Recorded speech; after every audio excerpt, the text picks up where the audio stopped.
ഇത് മാസ് മോട്ടോഴ്സിൽ നിന്നാണ് ഹീറോൻ്റെ passion pro ആണ് വണ്ടി. നമുക്ക് വണ്ടിക്ക് വർക്ക് വന്നതാണെന്നല്ലേ, എൻജിൻ സൗണ്ട് ഉണ്ട്, അതായത് ടൈം എഞ്ചിൻ്റെ സൗണ്ട് പോലെ സൗണ്ട് ഉണ്ട്.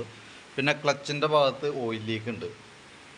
ഈ രണ്ട് വർക്കാണ് മെയിനായിട്ട് പറഞ്ഞേക്കണം കേട്ടോ. പിന്നെ എൻജിൻ ഓയിൽ മാറ്റണ്ടെന്ന് പറഞ്ഞേക്കണേ. അപ്പോൾ ഞാനത് ടൈം എഞ്ചിൻ്റെ ഭാഗം ചെക്ക് ചെയ്യാനൊക്കെ ആയിട്ട് അയച്ചു. ടൈം എഞ്ചിൻ വലിച്ചിൽ വന്നിട്ടുണ്ട്. അപ്പോൾ ടൈം എഞ്ചിൻ മാത്രം മാറ്റിയത് കൊണ്ട് നമ്മുടെ കംപ്ലയിൻറ്റ് മാറില്ല.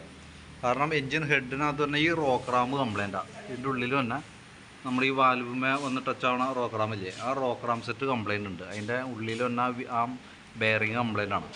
അപ്പോൾ അത് മാറ്റാതെ നമ്മളിപ്പോൾ ടൈം എഞ്ചിൻ മാത്രം മാറ്റിയിട്ടത് കൊണ്ട് നമ്മുടെ വണ്ടിയുടെ കംപ്ലയിൻറ്റ് മാറാൻ പോണില്ല, സൗണ്ട് മാറാൻ പോണില്ല.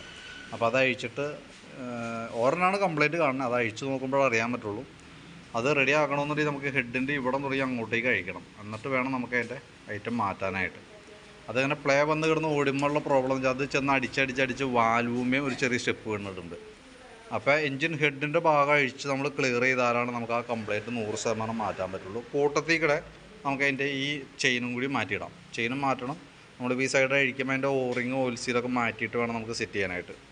പിന്നെ അതേപോലെ നമുക്ക് ഈ സൈഡിൽ, അതായത് ക്ലച്ചിൻ്റെ കവർ അഴിച്ചിട്ട് അതിൻ്റെ ക്യാമിൻ്റെ ഓറിങ് പോയിട്ടുണ്ട്, അതായത് ക്ലച്ച് ലിവർ ക്യാമിൻ്റെ ഓറിങ് പോയാണ്.